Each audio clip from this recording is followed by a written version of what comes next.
Hello दोस्तों, एक बार फिर से वेलकम है आपका इंडियन पिटारा पर। आज जो वीडियो मैं आपके लिए लेकर आया हूँ ये ईडियम्स और फ्रेजेस के ऊपर है, जो कि क्लास 12 की अंग्रेजी का जो पाठ्यक्रम है यूपी बोर्ड के अंतर्गत, उसको ध्यान में रखकर मैंने बनाया है। लेकिन मुझे आशा है कि ये जो वीडियो है क्लास 9, 10 और 11 के स्टूडेंट्स के लिए भी लाभकारी साबित होगा। तो ये जो वीडियो मैं इसमें 25 ईडियम्स और फ्रेजेस को एग्जाम्पल के साथ आपके सामने रखने की कोशिश करूंगा, और अगर आपको ये वीडियो पसंद आता है तो मैं दूसरे वीडियो में कुछ और ईडियम्स और फ्रेजेस आपके सामने फिर लेकर आऊंगा। और मेरी रिक्वेस्ट है कि अगर आपको ये वीडियो पसंद आता है, अगर आपको इससे कोई फ़ायदा होता है तो इसे शेयर ज़रूर करें। चैनल को अगर आपने सब्सक्राइब नहीं किया तो सब्सक्राइब ज़रूर करें, और वीडियो को लाइक करना ना भूलें। तो क्या है ईडियम्स और फ्रेजेस? अगर ईडियम्स को आप हिंदी में समझना चाहें तो इसका मतलब होता है कहावतें या मुहावरे। जैसे कि भैंस के आगे बीन बजाना, दीवार पे माथा फोड़ना, ये जो चीज़ें हैं हम कहावतों के तौर पे अपनी लैंग्वेज में यूज़ करते हैं, और इसी तरह ये जो ईडियम्स हैं अंग्रेज़ी लैंग्वेज में यूज़ किए जाते हैं। और जो फ्रेजेस होते हैं वो कोई कहावतें नहीं होती, लेकिन शब्दों के कुछ समूह होते हैं जिन्हें आम बोलचाल की भाषा में हम प्रयोग करते हैं। तो चलिए देखते हैं कि इनको कैसे यूज़ किया जाए। तो सबसे पहले हम आते हैं एट लार्ज। एट लार्ज का मतलब होता है भागा हुआ या भगोड़ा, जिसका अता पता मालूम नहीं है, और ये क्रिमिनल सेंस में ज़्यादा यूज होता है। जैसे कि the police has been looking for the criminal who is at large. तो पुलिस उस भगोड़े अपराधी को ढूंढ रही है जो कि अभी लापता है। All and sundry. All and sundry का मतलब होता है बिना किसी भेदभाव के, सबको। All and sundry should help to protect the environment. हम सभी लोगों को मिलकर वातावरण या पर्यावरण की देखभाल करनी चाहिए। Bear with. बेयर विथ का मतलब होता है सहन करना या इंतजार करना। जब आप किसी से कहते हो कि थोड़ा इंतजार कर लो, तो आप कह रहे हो बेयर विद मी। और इसे अगर आप सेंटेंस में बनाना चाहो तो आप कह सकते हैं please bear with me while I am writing. जब तक मैं ये लिखना खत्म न कर लूँ, कृपया आप इंतज़ार करें। Break out. ब्रेक आउट ज़्यादातर इस सेंस में यूज़ किया जाता है जब कोई चीज़ अचानक फैल जाती है बहुत तेज़ी के साथ, जैसे कि बीमारी, आग या इसी तरह की कोई प्राकृतिक दुर्घटना। तो आप कहते हैं the fire broke out rapidly in the village. गांव में जो आग थी बहुत तेजी से फैल गई। Bread and butter. Bread and butter का मतलब होता है जीविका, आजीविका चलाना। जैसे कि I work as a carpenter for my bread and butter. मैं अपनी जीविका के लिए एक बढ़ई का काम करता हूँ। Bed of roses. Bed of roses का मतलब होता है, इस सेंस में इसे यूज करते हैं जब आप कहते हैं कि कोई काम लगता आसान है पर यह होता नहीं है। तो एग्जाम्पल के तौर पे आप कह सकते हो life is not a bed of roses. जो जीवन है एक फूलों की सेज नहीं है, इसमें परेशानियां भी आती हैं। Carry out. कैरी आउट का मतलब होता है किसी काम को कर लेना। जैसे कि will you carry out digging the garden. क्या आप बगीचे में गड्ढा खोद लोगे। Come across. कम अक्रॉस का मतलब होता है किसी चीज से अचानक मुलाकात हो जाना। I came across Radha when I was going to college. जब मैं कॉलेज जा रहा था तो राधा से अचानक मेरी मुलाकात हो गई। Crocodile tears. ये क्रोकोडाइल टीयर्स तो आप सभी को मालूम है कि घड़ियाली आंसू जिसे हम कहते हैं हिंदी में। He was shedding crocodile tears to show that he was sad. वो घड़ियाली आंसू दिखा रहा था, ये दिखाने के लिए कि वो दुख में है। फॉल बैक, फॉल बैक का मतलब होता है पीछे लौट जाना, या जहां से आपने शुरू किया था उस तरफ वापस हो जाना। जैसे कि we try to climb the mountain but because of the weather we had to fall back.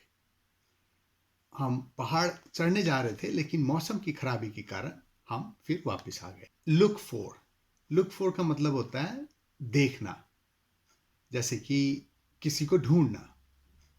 I was looking for my dog, मैं अपने कुत्ते को ढूंढ रहा था।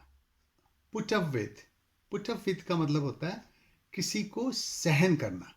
जैसे कि आप कह सकते हो sometime it's very difficult to put up with Govind, इसलिए क्योंकि शायद वो इरिटेट करता है कई बार, तो उसको सहन करना बहुत मुश्किल हो जाता है। तो इस सेंस में जो है ये यूज होता है। गेट थ्रू, गेट थ्रू का मतलब होता है किसी काम को करने में परेशानी हो लेकिन उसे किसी तरह से पार कर लेना। जैसे कि the exam was difficult but we got through, exam जो है मुश्किल था फिर भी हमने इसे पार कर लिया या हम पास हो गए। कैरी ऑन, कैरी ऑन का मतलब होता है कि करते रहना भले ही वहां पे कुछ रुकावटें आए। जैसे कि वी कैरीड ऑन वर्किंग दो it was very hot day, हम अपना काम करते रहे हालांकि ये बहुत गर्म दिन था। A bone of contention, bone of contention का मतलब होता है झगड़े की जड़। जैसे कि किसी हड्डी के लिए जब दो कुत्ते लड़ रहे होते हैं तो उसी से शायद निकला हुआ ये एक कहावत है, और इसे यूज करते समय आप कह सकते हो कि the land was a bone of contention for both parties, ये जो जमीन थी यही झगड़े की जड़ थी दोनों पार्टियों के लिए। अ फेयर वेदर फ्रेंड, एक ऐसा दोस्त जो हमेशा अच्छे मौसम में आपका साथ देता है। कहने का मतलब वो हमेशा सुख में आपका साथ देता है। तो आप इसे यूज करते समय कह सकते हैं a fair weather friend will not help you when you need him, एक सुख के समय में साथ देने वाला जो दोस्त होता है वो आपको दुख के समय में साथ नहीं देगा। A feather in one's cap, तो a feather in one's cap का मतलब होता है एक सम्मान देना किसी को।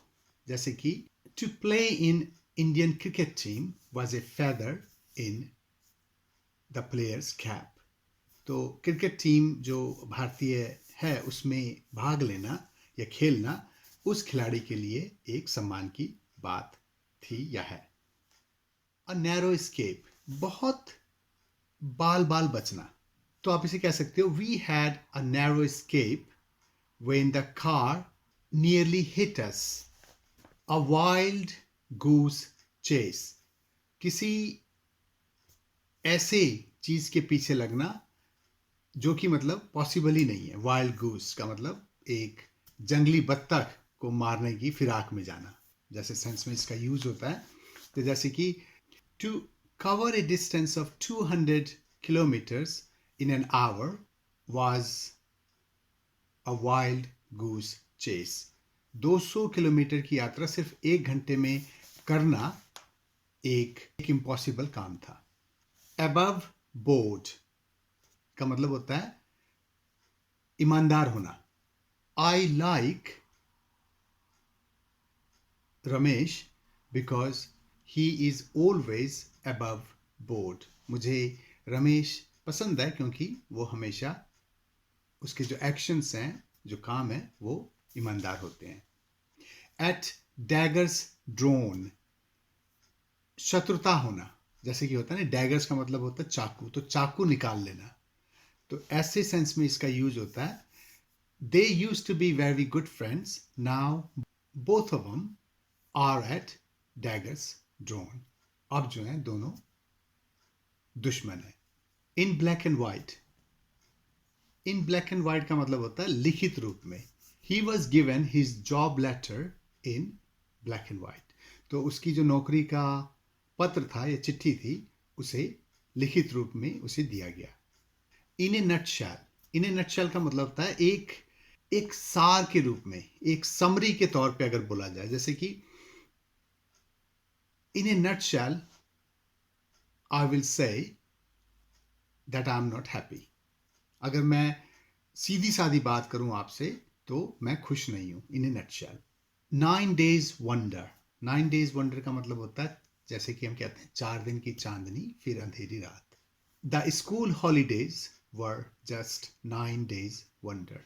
स्कूल की जो छुट्टियां थी सिर्फ 4 दिन की चांदनी थी। बाय हुक और बाय क्रुक, और इसका मतलब होता है किसी भी तरह से, चाहे कांटे से खींचना पड़े या बदमाशी करनी पड़े, तो किसी भी तरीके से कोई काम पूरा करने की कोशिश करना। जैसे कि I wanted to go on that trip by hook और क्रुक। मुझे उस ट्रिप पे या उस यात्रा पे जैसे भी हो जाना था। Through thick and thin, through thick and thin का मतलब होता है किसी भी अवस्था में। जैसे कि he has been my good friend through thick and thin. कैसी भी परिस्थिति आई वो हमेशा मेरा एक अच्छा दोस्त रहा। तो दोस्तों ये थे कुछ मुहावरे, और होपफुली आपको इन्हें यूज़ कैसे करें इस बात को समझने में आसानी हुई हो। तो ज़रूर बताइएगा कैसा लगा, और कमेंट ज़रूर दीजिएगा। और जैसा कि मैंने पहले भी कहा, अगर वीडियो अच्छा लगा हो तो चैनल को सब्सक्राइब ज़रूर करें, वीडियो को लाइक ज़रूर करें। जल्द ही आपसे फिर मुलाकात होगी। तो आज के लिए इतना ही, बाय बाय।